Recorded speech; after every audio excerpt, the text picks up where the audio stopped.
Okay. Now we are going to discuss about phytohormones. तो क्योंकि plants की body के अंदर मूवमेंट देखने को मिली हमें एक्सटर्नल स्टिमुलाई से, उनकी बॉडी जो है वो रेस्पॉन्ड करती है। वो सनलाइट हो सकता है, वो कुछ केमिकल्स हो सकते हैं, वो वाटर हो सकता है, वो ग्रेविटी भी हो सकती है।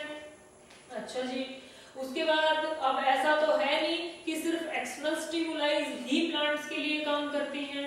एक्सटर्नल स्टिमुलाइज के साथ साथ इंटरनल स्टिमुलाइज भी प्लांट्स के लिए काम करती है। मतलब प्लांट्स की बॉडी भी अंदर से कुछ स्टिमुलस रिलीज करती है, जिसकी वजह से प्लांट्स की बॉडी अलग अलग फंक्शन परफॉर्म कर पाती है। अच्छा, तो एक्सटर्नल स्टिमुलस हमने पढ़ लिए, अब हम पढ़ेंगे इंटरनल स्टिमुलस। जब हम इंटरनल स्टिमुलस की बात करते हैं तो इंटरनल स्टिमुलस में प्लांट्स की बॉडी के जो केमिकल्स रिलीज होते हैं, जिसकी वजह से प्लांट्स की बॉडी सही तरीके से फंक्शन कर पाती है, उसमें आते हैं आपके फाइटोहॉर्मोन्स।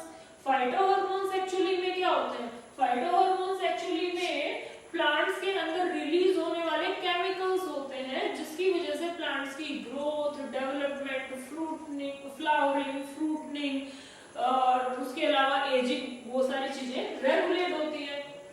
तो फाइटोहॉर्मोन जो होता है वो 1 मार्क्स का क्वेश्चन है कि व्हाट आर फाइटोहॉर्मोन्स। तो फाइटोवर्ड जो है वो प्लांट्स को रिप्रेजेंट करता है और हॉर्मोन्स एक्चुअली में केमिकल मैसेंजर होते हैं। तो फाइटोहॉर्मोन्स को हम डिफाइन कैसे करेंगे? Phytohormones are actually chemical messengers produced inside plant body.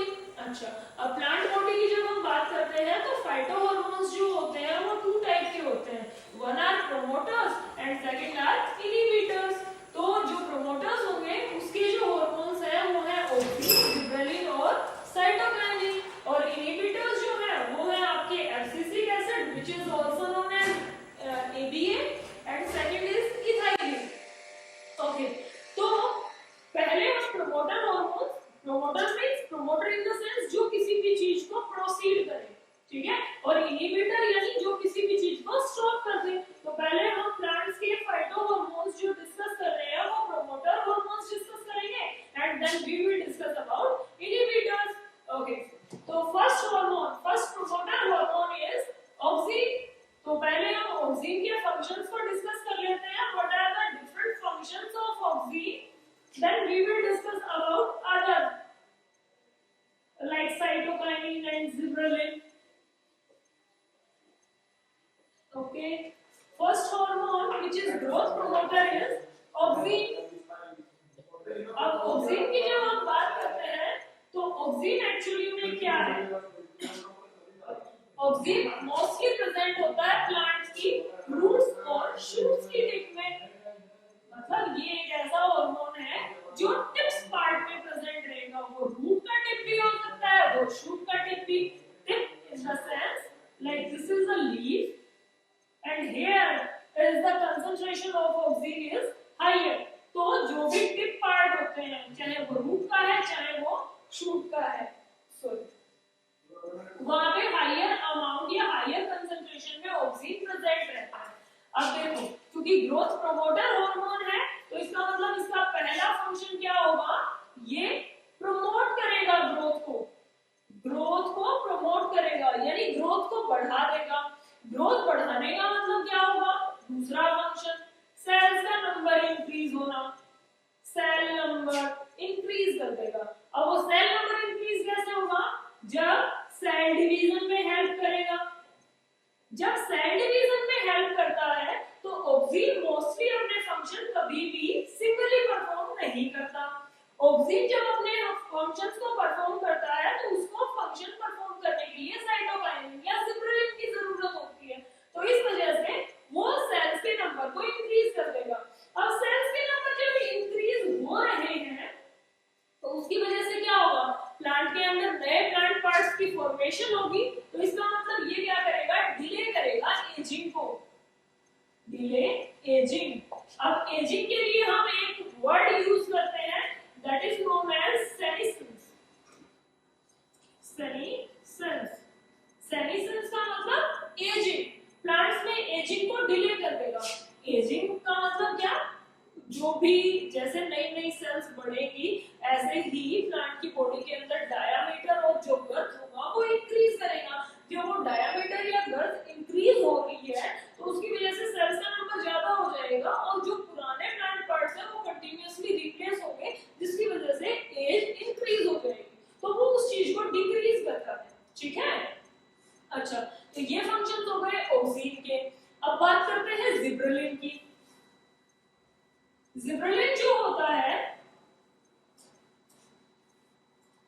Oxygen के टाइप्स की भी बात कर लेते हैं साथ ही। ऑक्सीन की जब हम बात करते हैं तो मोस्ट कॉमनली जो ऑक्सीन यूज होते हैं they are IAA and IBA, यानी इंडोल एसिटिक एसिड और indole butylic acid. Indole acetic acid जो होता है वो नेचुरल ऑक्सीन होता है जो मोस्टली प्लांट्स के अंदर प्रेजेंट रहता है। दूसरा है IBA यानी indole butylic acid.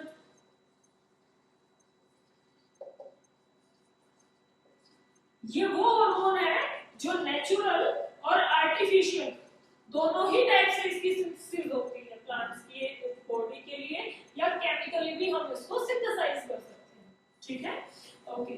Second hormone phyto hormone हम डिस्कस करने वाले हैं, जो दूसरा भी क्या है, प्रमोटिंग हार्मोन है। Second is gibberellin. Okay, gibberellin most common gibberellin question पूछा जाता है एग्जाम में। Most common gibberellin is GA3। GA stands for gibberellin. अब हम इसके फंक्शंस का डिस्कशन कर लेते हैं। जिबरेलिन मोस्टली क्या करता है, सीड जर्मिनेशन में हेल्प करता है। दूसरा, जो शॉर्ट डे प्लांट्स होते हैं जब हम उनको जब लॉन्ग डे प्लांट्स होते हैं जब हम उनको शॉर्ट डे कंडीशंस में ग्रो करते हैं, लॉन्ग डे प्लांट्स को जब हम शॉर्ट डे कंडीशंस में ग्रो करते हैं तो वो क्या करता है, फ्लावरिंग के लिए रेस्पॉन्सिबल होता है। मतलब उनमें फ्लावरिंग इंड्यूस करता है। Induce means to produce. Induce का मतलब प्रोड्यूस करना।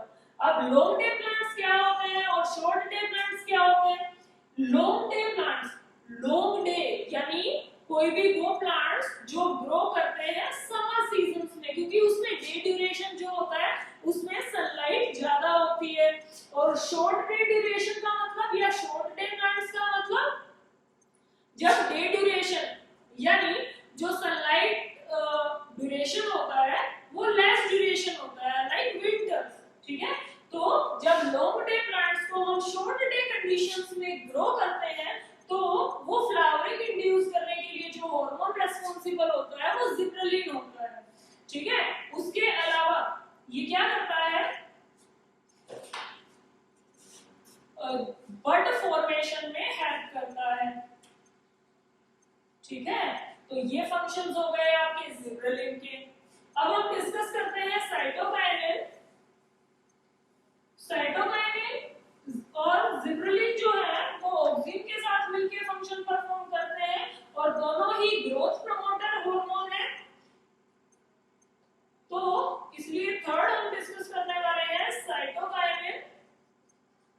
जब हम साइटोकाइनिन की बात करते हैं तो साइटो वर्ड किसको रिप्रेजेंट करता है, सेल्स को। अब सीधी सी बात क्या हो गई यहाँ पे, यानी सेल से रिलेटेड है। ठीक है, अब cytokinin, kinin in the sense break down. ठीक है, तो साइटोकाइनिन क्या करता है, सेल डिवीजन में हेल्प करता है और सेल डिफरेंशिएशन में हेल्प करता है। तो सेल डिफरेंशिएशन में हेल्प करेगा।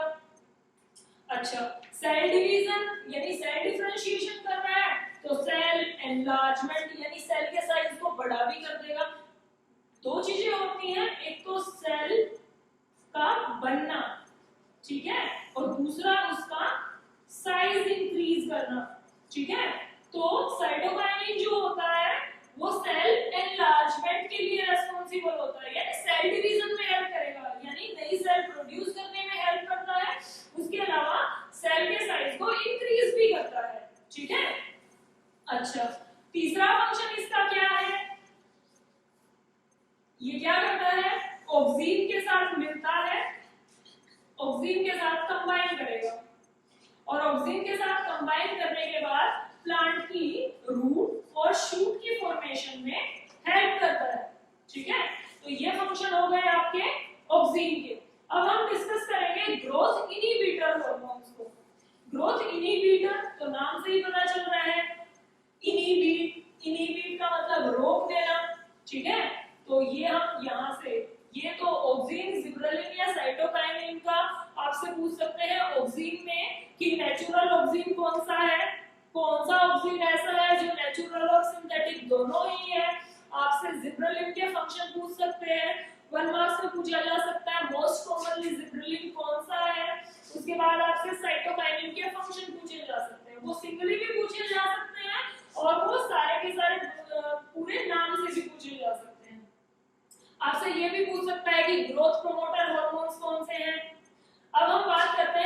इनहिबिटर हार्मोन्स की। जब हम ग्रोथ इनहिबिटर हार्मोन्स की बात करते हैं तो उसमें हम डिस्कस करते हैं सबसे पहले एब्सिसिक एसिड, है ना। तो एब्सिसिक एसिड का हमने बताया it is also known as ABA और स्ट्रेस हार्मोन। क्वेश्चन पूछा जाता है आपसे एबीए से या स्ट्रेस हार्मोन से, आपसे पूछा जाएगा एमसीक्यूज में कि एक्चुअली में which of the following is stress hormone. तो आपको कोई भी ऑप्शन दे देगा, 3 4 4 ऑप्शंस होंगे जिसमें आपको कोई भी different hormones plus abscisic acid देगा।